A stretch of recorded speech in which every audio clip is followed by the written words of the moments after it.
Good afternoon. Welcome to the Bloomington Rotary Club's weekly celebration of service. I'm Steve Wicks. I'm honored to serve as your president this year. Having a couple of technical challenges this morning. I understand the speakers, it's louder on this side and softer on that side, so we'll try to make the best of it. Please silence your electronic devices. On this day in history, February 3rd, 1887, the U.S. Congress created the Electoral Count Act, which added to the procedures set out in the U.S. Constitution for the counting of electoral votes after a presidential election. This act was substantially amended by the Electoral Count Reform and Presidential Transition Improvement Act of 2022, and elections and vote counting is in the news again this week. Jim Sims is online today, and he will deliver today's reflection.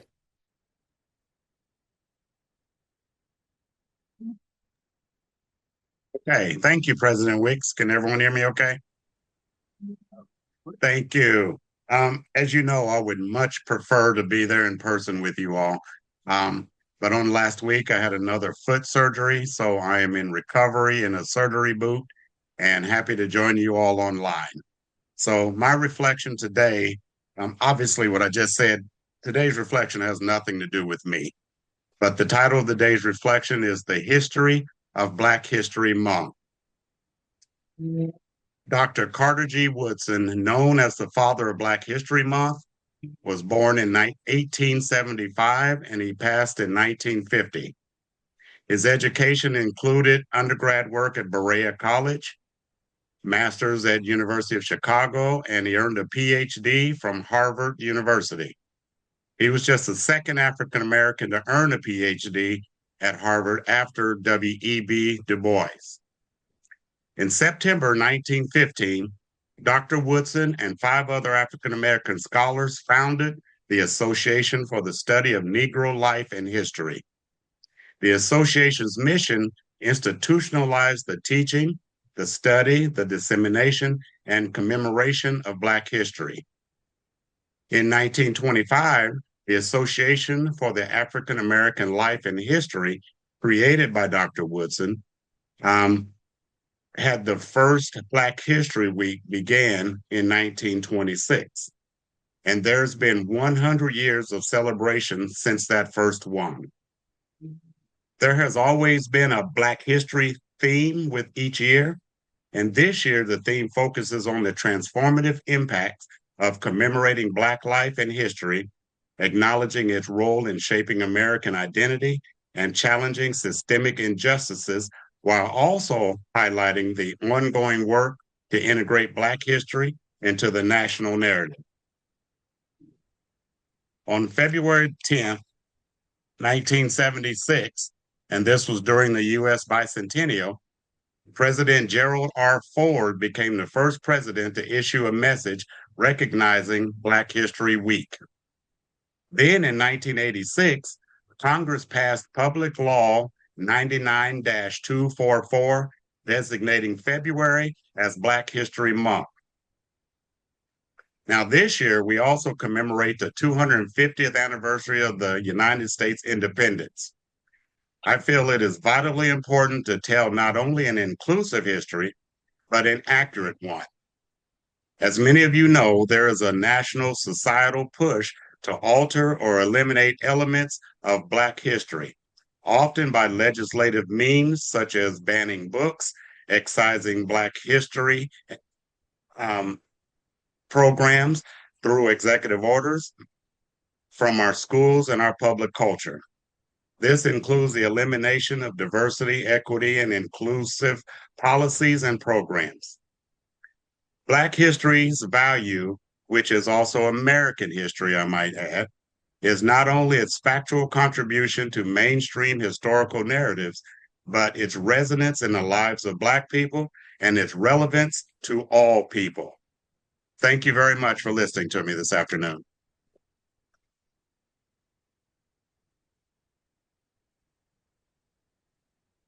Thank you, Jim. We need to record and be aware of all our history so we can celebrate things we're happy about and learn from things that we're not happy about. Lynn Schwartzberg will introduce our guest today.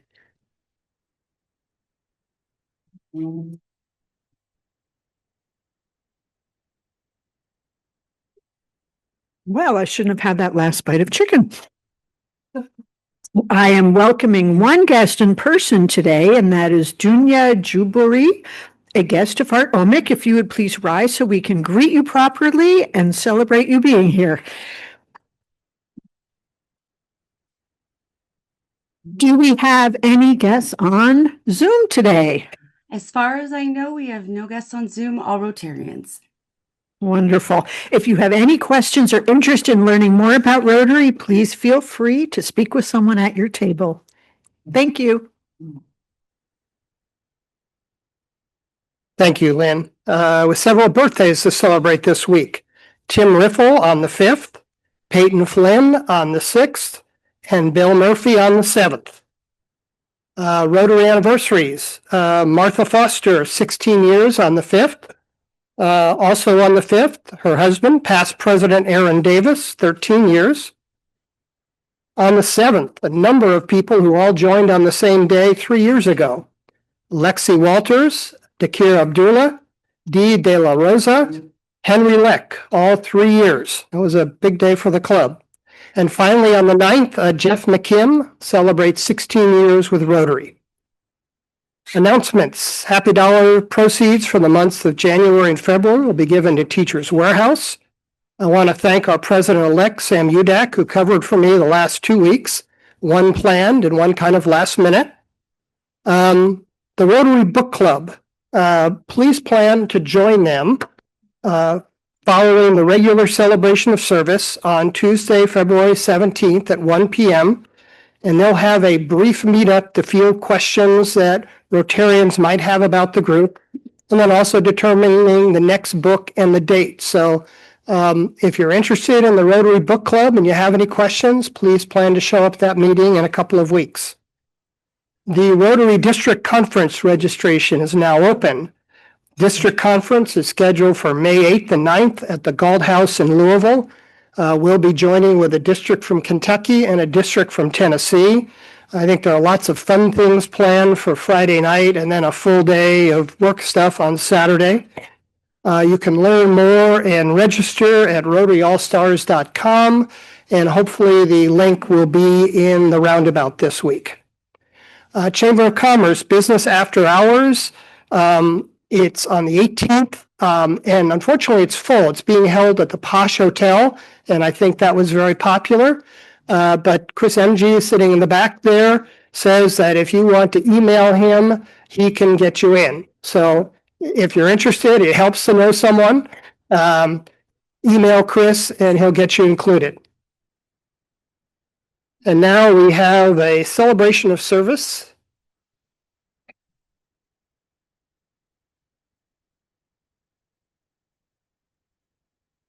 And this week, I want to recognize, the All Indiana Rotary Global Grant Scholarship. This is a $40,000 one-year scholarship that was announced in the last week. And we have 2 club members who are heavily involved in this process, Jim Bright and Jeff Richardson. And the money comes from the Rotary Foundation, and that money comes from Rotarians. In our case, we have 66 club members who contribute to the Rotary Foundation through the every Rotarian every year. We have a handful of other club members who donate to the Rotary Foundation through other means. And last year, our club members donated over $24,000 to the Rotary Foundation. And this year, 7 months to date, our club members have donated almost $15,000. So we have a very generous club, and that money goes to lots of different things, including a one-year $40,000 scholarship. And here's a picture of this year's winner, Christian Gray. He's a native in Indianapolis. He's a graduate of Wabash College, been volunteering at the Martin Luther King Center in Indianapolis, and he plans to use his $40,000 to study in Amsterdam for a year. We did have a candidate that our club endorsed. Unfortunately, she didn't get it, but Christian appears to be a very qualified candidate, and I think he'll represent Rotary well. So congratulations to Christian Gray, and congratulations to all of you who support the Rotary Foundation. Rotary International, I've shown this slide before, the 7 areas of focus. And February is Peace Building and Conflict Prevention Month. I had a 3-minute video to show. We're running a little bit behind schedule because of the late start, so I'll show that next week. And I want to pivot to the Rotary Toast 2026. So we just finished the 2025 Toast, and we need help. So it's been scheduled for November 6th, and it's the most important single event for all 3 Bloomington Rotary clubs. We raised almost 45,000, or almost 45,000 in 2025. Our club member, Tracy Ivanovich, led the effort last year. Brian Hain from the North Club is leading this year. And he's looking for planners, doers, leaders, helpers. Would like to have more Rotarians involved. We want to have a deeper bench. Some of the people who have been involved for many years are getting ready to rotate off. Areas of need include selling tables, public relations, technical support, decorating, website design, meal planning, more. This year's recipient has been selected. It's not been announced. They're still working on the recipient's charity. But I think when the recipient is announced, it will be seen as a very positive choice. So if you're interested in serving, you want to learn more, contact Ron Barnes over there or me. Okay, membership. A little bit of a change on the Mystery Rotarian. We're going to have a quiz today. So those of you in the room, raise your hands. And those of you online, raise your hands electronically. So the quiz is, one of these Rotarians is not a published author. And your choices are Natalie Blaze, Jim Capshew, Aaron Davis, or me. So if you think that Natalie is not the published author, raise your hand. Okay, I see 1 or 2. Okay. If you think Jim Capshew is not the published author, raise your hand. All right. How about Aaron Davis? If you think Aaron is not the published author, raise your hand. Uh-oh. If you think I am not a published author, oh, no. Oh gosh. Well, Natalie Blaze, before her Rotary days, wrote a fantasy trilogy called the Prey of Rain trilogy. And here's a picture of Natalie on her last day with the club. Jim Capshew, we heard from him a couple of months ago. He's written a lot of things. Most recently, Making Indiana University, History, Landscape, and a Sense of Place. Aaron Davis, past president of the club, and he wrote 2 or 3 years ago a book, Exposing Systems of Anti-Jewishness. And finally, your overwhelming and correct choice. I have not written anything that's been published. I can read and I can write. Oh, but Tim, what's your comment? Your son-in-law is an author. Yes, I do have a son-in-law who's about to publish his 2nd book. So thankfully, we have inherited an author into the family. So anyway, good job. I didn't expect that you would do so well on this. But here, after 7 months as president, I feel like you're getting to know me. I said this once before. Once again, Happy Dollar proceeds in January and February will be given to Teachers Warehouse. And now we have time for Happy Dollars. Is anyone happy today? Oh, we have 2. Hank is going in your direction. Sorry. Oh, hi, it's both of us. Yes. Well, go ahead and you can start. Amy Osajima and I, Sally Gaskell, are happy because we have a concert this weekend. It was originally on the Snowpocalypse Day of January 25th. It has been changed to February 8th, Sunday, 3 and 5 o'clock, this is Voces Novae, the wonderful choir that we sing in, and we're singing a program about Space. And Gus Grissom. Gus Grissom, native of Mitchell, Indiana, who perished in the Apollo 1 fire. It's a really interesting program. If you've never been to a Voces Novae concert, come now. Lynn just said they're the best. At the UU Church. It's free. And it's less than an hour.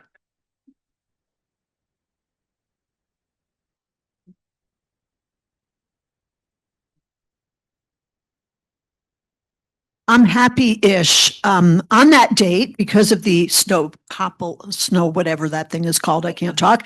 I am going to the Voces Novae concert, but I will have to miss the Bach Cantata project, which is cantata number 63 at 2:30, also free at St. Thomas. A great experience if you have never been to one of the live Bach Cantata concerts in Bloomington. It is not to be missed. Women are also playing basketball that day. So one for each activity I'm going to try to squeeze in.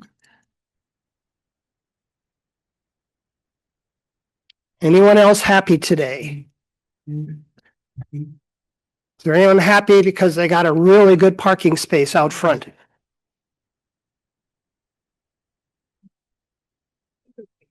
I'm happy and I feel blessed because I was able to attend the game in person on the third row. That'll never happen again, but that was wonderful. That's it. Yeah, got it. Oh.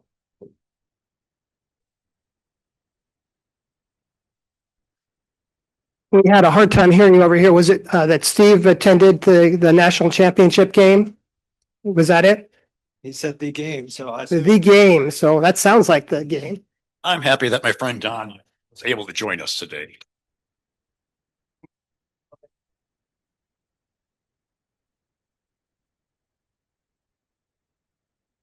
Is anyone happy online? Leslie? Sorry, I was shaking my head. No, we do not have any online. Okay, thank you very much. We're so happy though. Thank you, Hank. Okay, Michael Shermis is traveling today, and he is the one who arranged for today's speaker. And he's gotten out to California, and he's discovered that he does not have a reliable internet connection. So evidently the tech structure in California for these things probably not as advanced as Indiana. So anyway, I will happily introduce today's speaker. Dr. Brad Fulton is an associate professor of management, data science, and philanthropy at Indiana University. His research draws on organizational theory and network analysis to examine the social, political, and economic impact of philanthropic foundations and community-based organizations. Fulton co-leads the Observing Civic Engagement Lab, which uses an innovative data collections technique known as systematic societal observation to analyze the internal dynamics of community organizations. He also leads the Philanthropy Lab, which is analyzing IRS Form 990 data on 250,000 foundations, 1 million nonprofits, and 10 million grants to construct a foundation grantee network of the entire U.S. nonprofit sector. Fulton's collaborators include the Federal Reserve Bank, AmeriCorps, the U.S. Department of Health and Human Services. He has also served as a fellow with the Aspen Institute, an academic research partner for Giving Tuesday, and an academic ambassador for Tableau. Welcome, Dr. Fulton.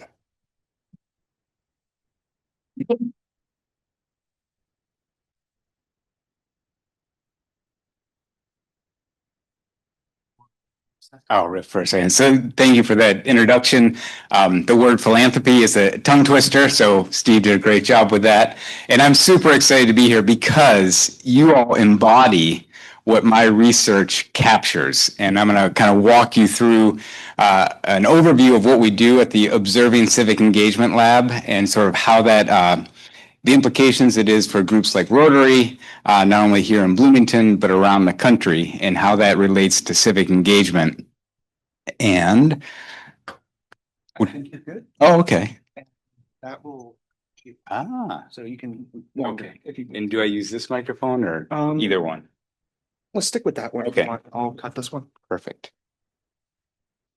Let's see.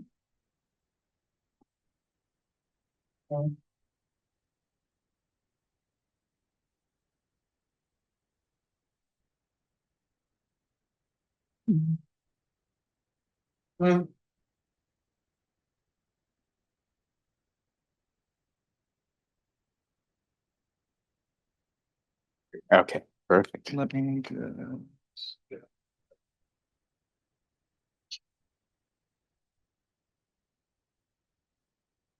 It's gonna kind of linger. The toolbar might pop up. Okay. Perfect. That works. Well, this is great. First of all, your tech person, I forget his name, but Tyler is incredible. Because not just with my stuff, but like even having Hank walk around with the phone to get video so that the people on Zoom can see who's giving the happy dollar. Very impressive and seamless. So, okay, there we go. So, so we're going to be talking about civic engagement, something that's very common to you all, and I want to look at it from a researcher's perspective. And how do you actually measure and analyze civic engagement and assess the quality of civic engagement? And so, as a definition, civic engagement is how people with community, let's see. In and with through civil society organizations. So it's people coming together through civil society organizations. Now, when I ask students what is a civil society organization, they actually don't really know, even though they're a part of a civil society organization. So what are civil society organizations? I'll kind of walk you through. They are formal organizations whose participants voluntarily assemble to pursue common purposes. They're also known as voluntary associations, civic associations, or membership-based organizations.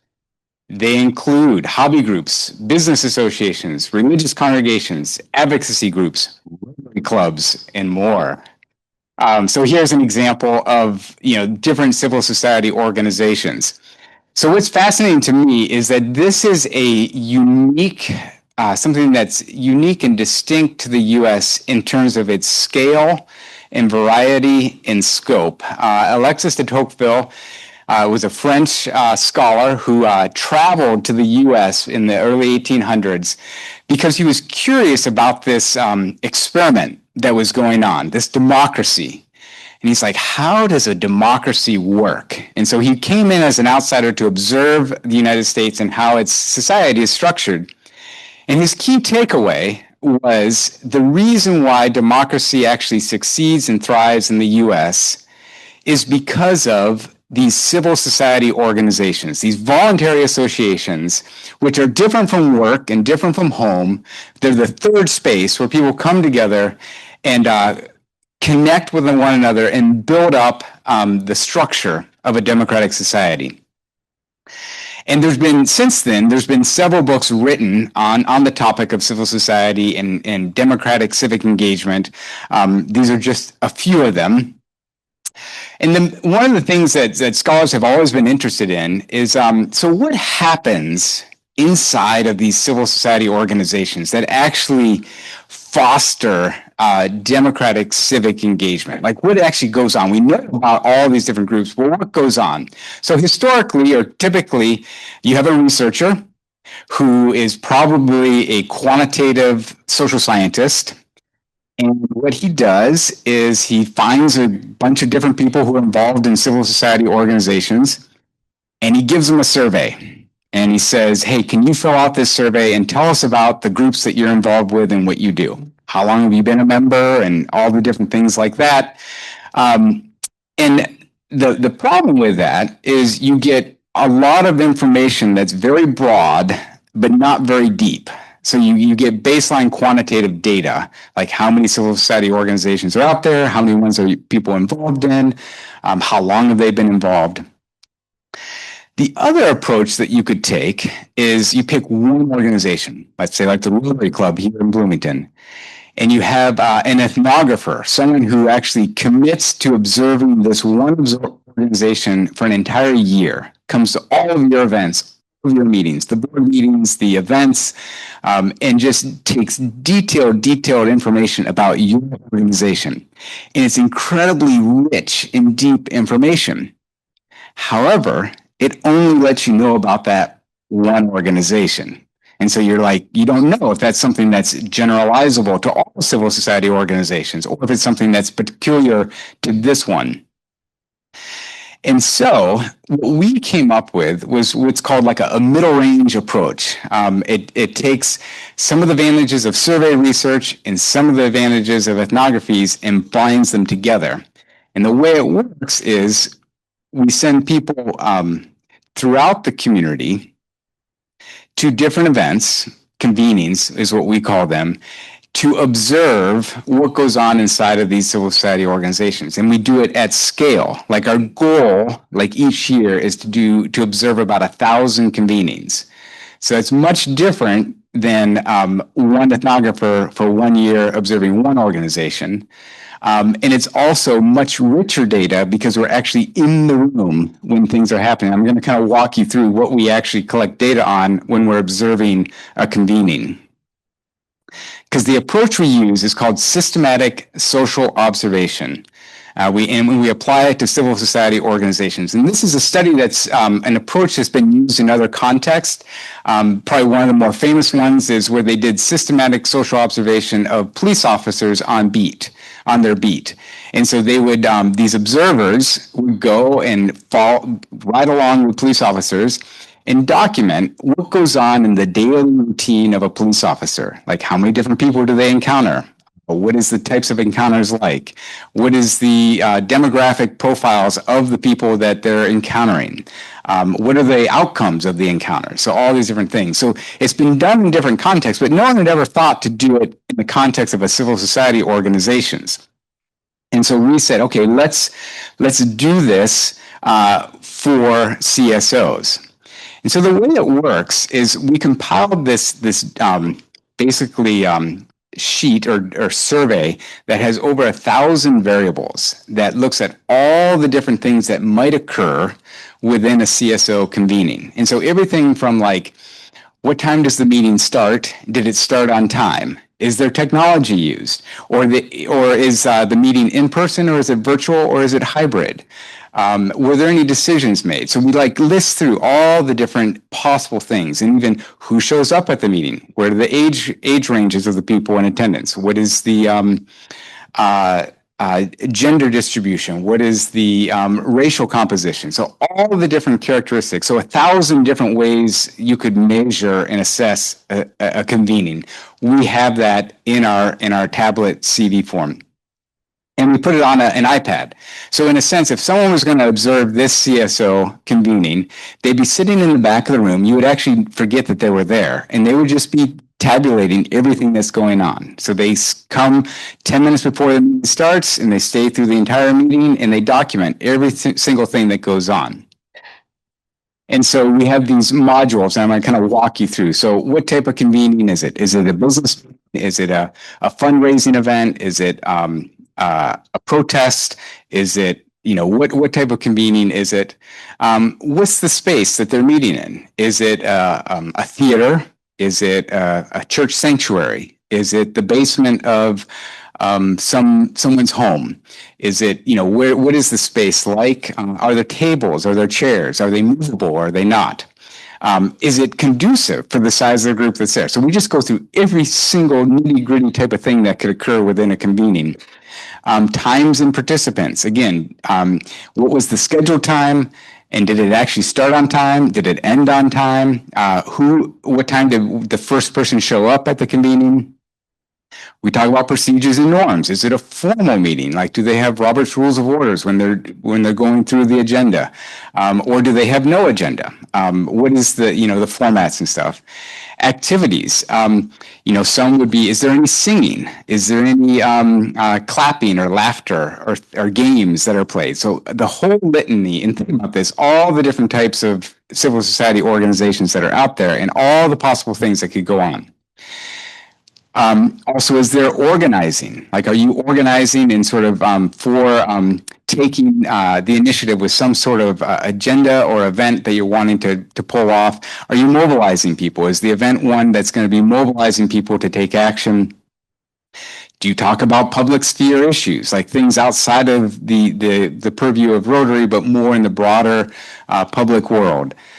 Do you make decisions? All the different types of decisions, everything from the mundane to who's going to order the food next week to should we split off into two different groups or something like that.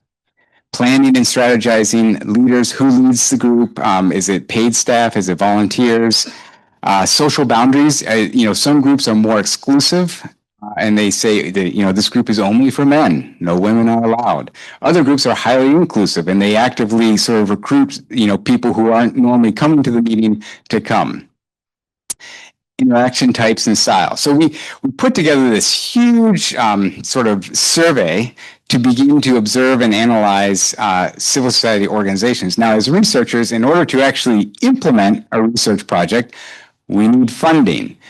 Thankfully, AmeriCorps, which is really committed to civil society and civic engagement and bolstering communities, said, hey, this is exactly what we're looking for. We fund a lot of community initiatives throughout the country, but we have no way of really measuring and assessing the effectiveness in terms of civic engagement and building leaders. And it'd be great if you guys could develop this and implement it so that we can use it to assess the effectiveness of AmeriCorps. So they gave us funding, and we were able to start the Observing Civic Engagement Lab, and we were able to hire a bunch of research assistants, all students from IU, because in order to pull this off, you don't not only need a good survey collection or data collection tool, but you need people to collect the data. So this is just a few of them. Right now we have 50 RAs who are working with us, observing organizations throughout Bloomington. And so the first city that we did was Bloomington. And the number of civil society organizations in Bloomington, they have it on here, is, let's see. So there's over 600 civil society organizations in Bloomington. We are currently observing 60 of them. So any meeting, any convening that they have, we will send an RA out to that convening, and they'll sit in the back of the room and document all the different things. So, there's everything from small little neighborhood association gatherings to the Outrun Hoosiers event, because that's a civil society organization. And so that, their big event is the race. And so there'll be, over 1,000 people there. And so, it says 30 research assistants. Now we're up to 50. So by the end of year 3, we expect to have data from more than 3,000 convenings. So again, what we're doing for the past couple of years is collecting this data. And just to give you a snapshot of the variety of convenings and organizations that we observe, it's across the board in terms of like groups like Habitat for Humanity, the Coin Club, there's several of them that we're observing. And so this was so successful in terms of, so what we do with each of the organizations that participates, we give them a quarterly report saying, hey, here's the data that we've collected on your organization. Here's the things that we've observed in terms of who's showing up, what's the trends for your organization, and how does it compare to other organizations in Bloomington? And so a lot of times the organizations are very interested in their own internal dynamics. Even though they're members of, they're in the organization, they haven't really stepped back to assess, well, how effective are we at doing this or that? Or how much diversity is in our organization? Or how good are we at making and implementing decisions that we make? And so this was so successful that a year ago, an entity called the Trust for Civic Life, which is a group of foundations around the U.S. who have committed to bolstering civic life in rural communities, came to us and said, hey, we are funding a bunch of rural communities, 100 rural communities throughout the U.S., giving them money to sort of build up their civic infrastructure. And they said, we have no way of assessing how effective we are at bolstering civic life, like in a granular way. Like what are these groups doing? So they say, could you take this method that you've developed and deploy people to other places around the country? And so we started 3 new sites, Dubuque, Iowa, Adirondacks, New York, and Kootenai County, Idaho. And so we basically implemented everything that we're doing here in Bloomington in these 3 new locations. And so this is kind of an overview of what we're doing with the OS Lab or Observing Civic Engagement Lab. But I'd love to hear kind of any questions that you have or ways in which this could be applied to Rotary or other organizations that you're connected with.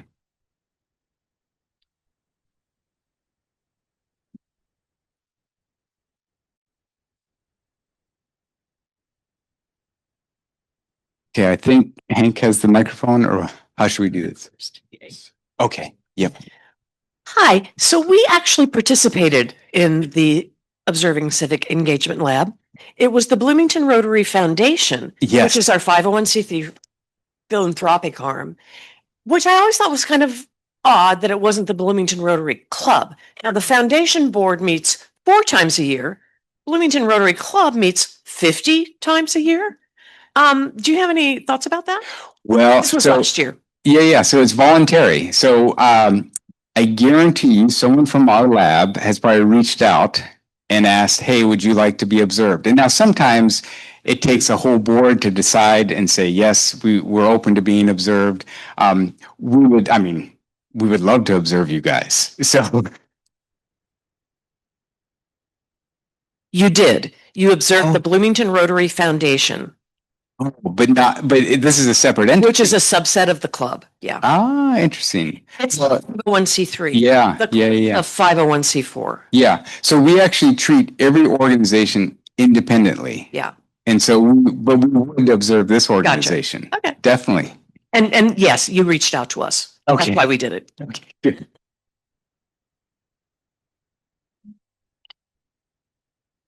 I believe Teachers Warehouse is one of your, Yes. and they come in each Saturday and participate with us.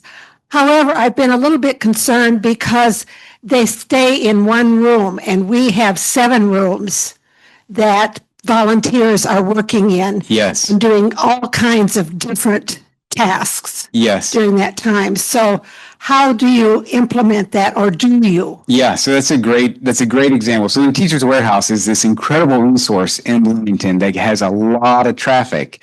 Oh, yeah. Okay. It's funded by this club. Okay. That's good. And so one of the challenges with organizations that have, I'll say, multi-sites or multi-rooms is we typically have 1 observer per site that we go to. And so this happens with religious congregations as well, like they break up into different Sunday school rooms and stuff like that. So we're only able to capture, I'll say, the core of what goes on. And we recognize that even when we have someone in the room, we're still missing some things. Ideally, in those situations, we would actually send 2 or more people, but then that just becomes logistically challenging and a little bit more expensive. But that's a great point.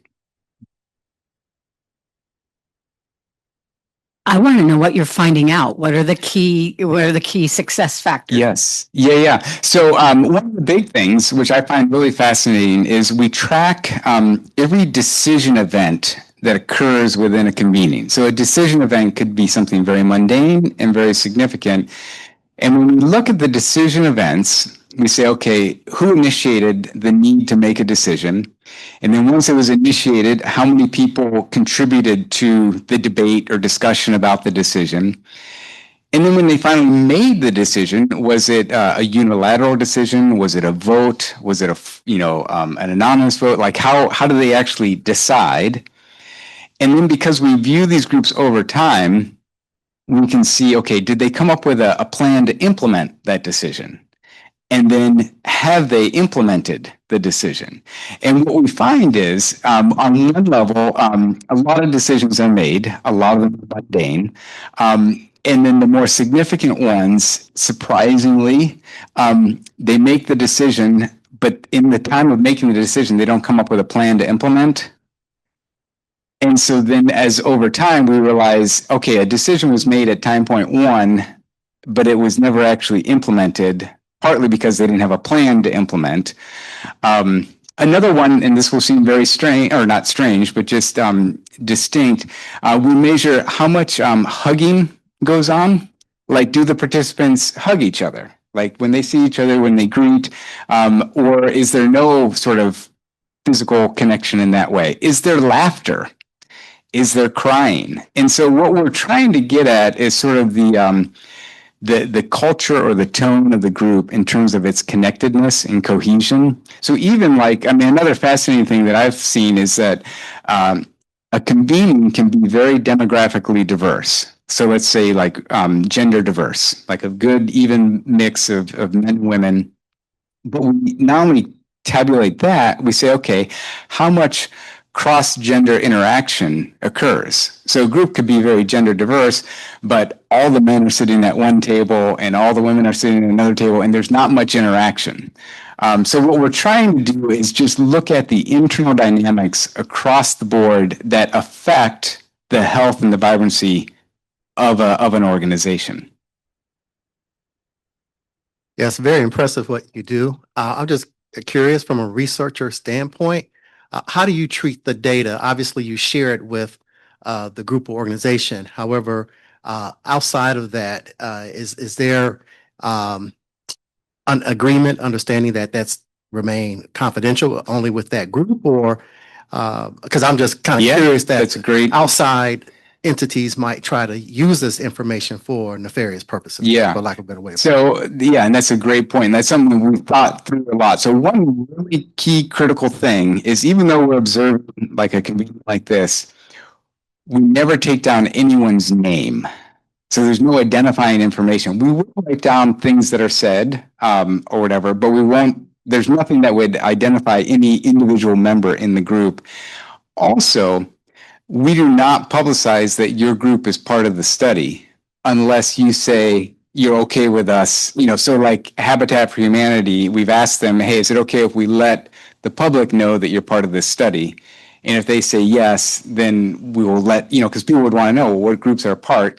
And we only disclose the ones who have said, yes, you're allowed to share that with us. So with the data, you know, this is IRB-based research, in a sense, institutional review board. So like any other type of academic research, there's a lot of protocols for ensuring confidentiality and privacy. And so we maintain all of that. How do you determine if an organization is really civil? Well, we are out there that aren't. Yes, we are very inclusive. And so what we have found, I mean, this is just really fascinating, especially as we expanded to new cities. We actually want to collect data on all types of organizations because they're part of society, and we want to know what goes on inside these organizations and what makes them attractive, what makes them repulsive, what makes them successful, what makes them ineffective. So we really, if you're a voluntary association, we would love to observe your activities. Thank you, Brad. Excellent. I've read many of the things that you showed earlier, and for lots of reasons I've been interested in this. And it was only about, I got late to the party of the work of Theta Scotchpole. Sorry. Scotchpole. And it's related, so a double question. If I understand part of her argument, we've been moving, especially in voluntary associations, more and more away from membership toward management, top-down decisions. Related to that, an observation that may or not be right, as I participated in voluntary groups, associations, I find less and less familiarity with how to make decisions, how to set an agenda, how to make a motion, how to amend a motion, how to vote properly. Am I way out of line? No, Or- no. Either, I'd be interested in your comment on either of those things. Yeah, so definitely, it's civil society has become, I guess, formalized, or what Theta Gospel would say is you have national organizations that sort of run these groups from national headquarters out of DC, and the grassrootness of civil society organizations is sort of being lost, or it's dampening. And so that's something that's definitely occurring, partly because it's more efficient and cost effective to just have one national headquarter and just sort of have one standardized thing that you send out to all your affiliates around the country. There's some upsides to it, like it is efficient, but it loses the essence of local leaders coming together to build something. The other one with the formalness of organizations in terms of making decisions and certain protocols, that is declining, and we actually collect that or capture that in our data of seeing, well, how many organizations actually have an agenda and have sort of a Robert's Rules of Order in terms of how they run their meetings, and that's fewer and fewer. We only have, for us, 3 years of data, so we can't really make big claims, but it's something that would just, the proportion that are actually doing it is lower than what we would expect. Two questions. Do you monitor financial efficiency? Like where the money goes, how much is for management, how much that gets out to a charity or something like that, and what do you do with the data? Yeah, so, and that actually relates to the other project that I'm doing with collecting IRS Form 990 data, which is the annual tax return that the Rotary and all these nonprofits file. And so we look at separately sort of the organizational characteristics. So some of the finances, who's on the boards, how much turnover there is. That is publicly available on the IRS website.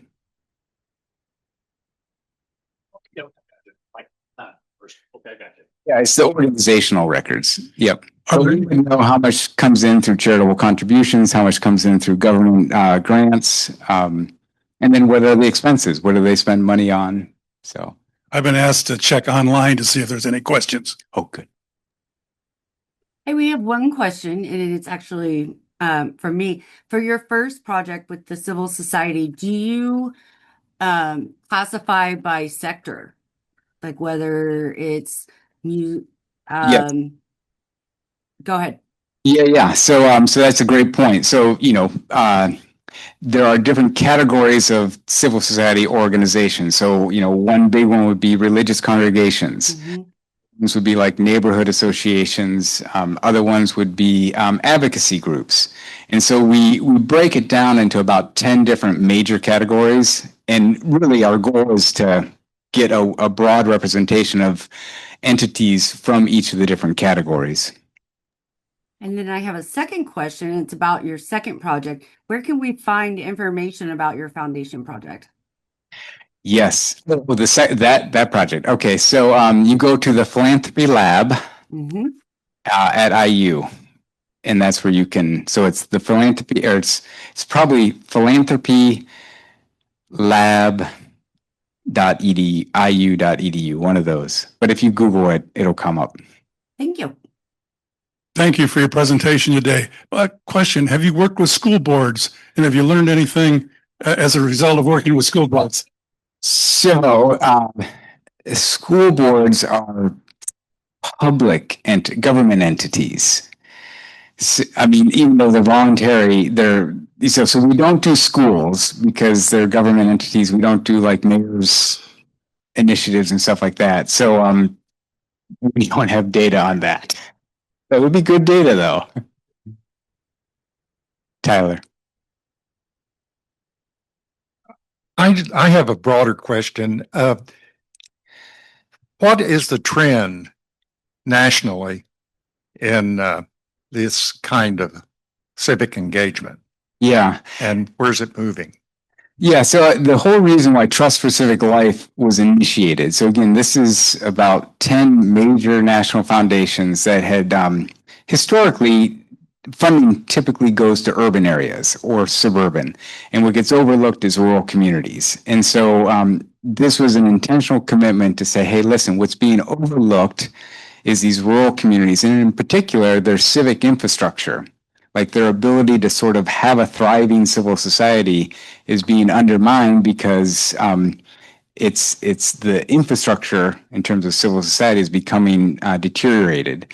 And so they made a concerted effort to say, hey, if we provide seed money to these communities, we can help sort of revitalize civil society. And that's kind of what we're trying to measure is this strategy an effective way? Because one of the arguments would be that when civil society sort of gets reduced, there's a vacuum and other groups can kind of come in and set up shop and sort of take over the community. And so the idea is let the community be the community, but it needs the support system to thrive.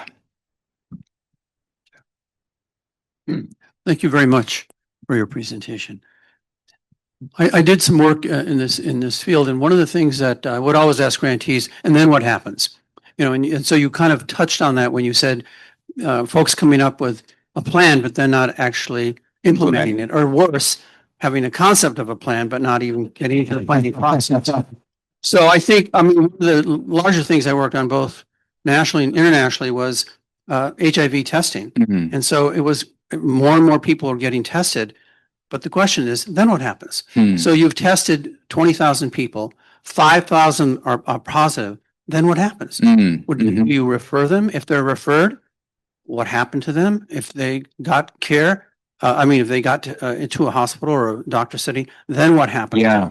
I feel sometimes a lot of organizations or trainings, which are, notorious. So everyone's getting trained, but then what happens, right? So are you, in addition to measuring and sharing this information, are you also able to give some guidance to people about here's maybe a blueprint or a roadmap or framework which you can think about actually getting to the next level, that is getting something done? Yes. Yeah, that's a Impact, right? That's a great point. So one of the things that we started doing about a year ago was sending out these quarterly reports. And I was kind of like, oh, it's data. People aren't going to be interested in, but we email it to the leader.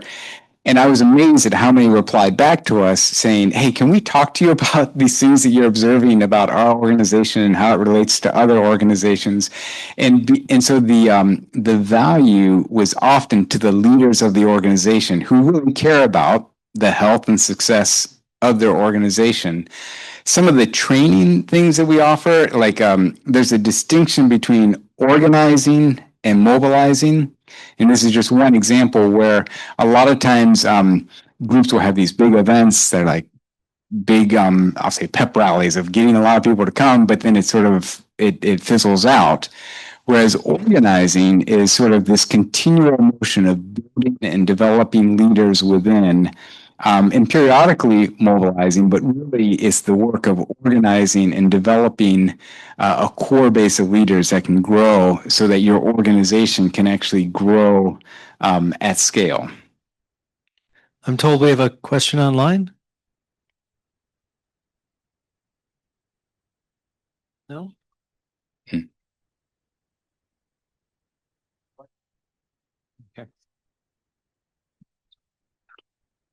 I have a very simple question. You've mentioned several times about rural engagement, and I just wonder if you're working in concert with the Center for Rural Engagement here. Yes. You.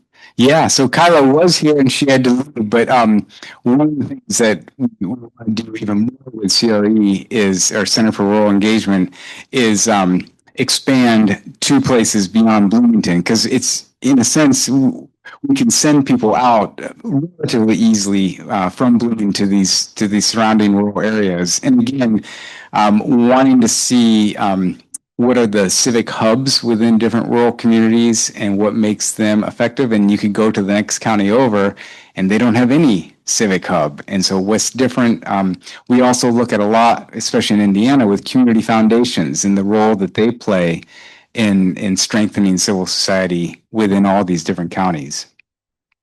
So I'm told we have just time for one more question, and I'm going to suggest we do the online question because maybe those of you who are in the room might be able to talk to Brad after we're done.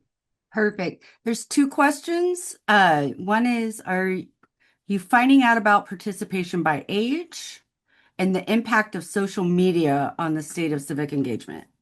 I'm going to combine that into one. Okay.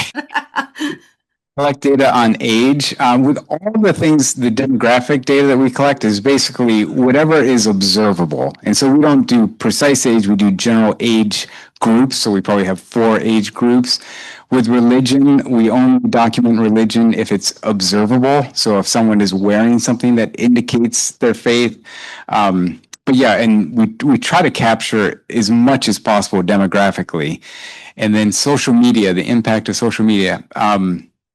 So we do look at online convenings and sort of online communication of these groups. It's much more difficult to track because even though organizations will post things, a lot of times individuals who are members of the organization will post, but it's hard for us to capture those because that's their personal stuff in the sense that they could be posting about a whole litany of things. So we only capture what the organization officially posts online and how active their online engagement is as an organization.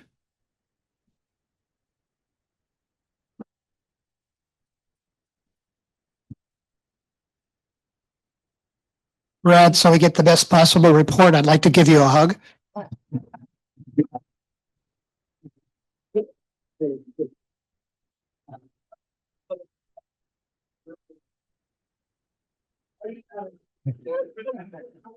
Thank you very much for speaking to us today. I just think that these types of organizations are so important to communities, but they're really important to people. And I'd love to see younger people more involved and, just for their overall health throughout their lifetime. So thank you very much for your presentation. In honor of your presentation, we'll make a donation to Amethyst House. I want to thank today's volunteers, some of whom, volunteered at the last minute. Winston Schindel, Lynn Schwartzberg, Leslie Kutsenko, Jim Sims, Alan Barker, and a couple of duties, although he's doing it on Zoom, Hank Walter. I want to also thank our club assistants, Mandy Stewart. If you haven't met Mandy yet, please make sure you do so. And Tyler, who really scrambled and did a great job today. So our next regular meeting will be on February 10th. It's here in the Georgian Room. Club member Dr. Scott Shackelford will speak to us about securing democracy in the digital age. So Tyler, if you would share the graphic for the 4-way test. Please stand if you are able and join me. Of the things we think, say, or do, first, is it the truth? Second, is it fair to all concerned? Third, will it build goodwill and better friendships? Fourth, will it be beneficial to all concerned? And fifth, is it fun?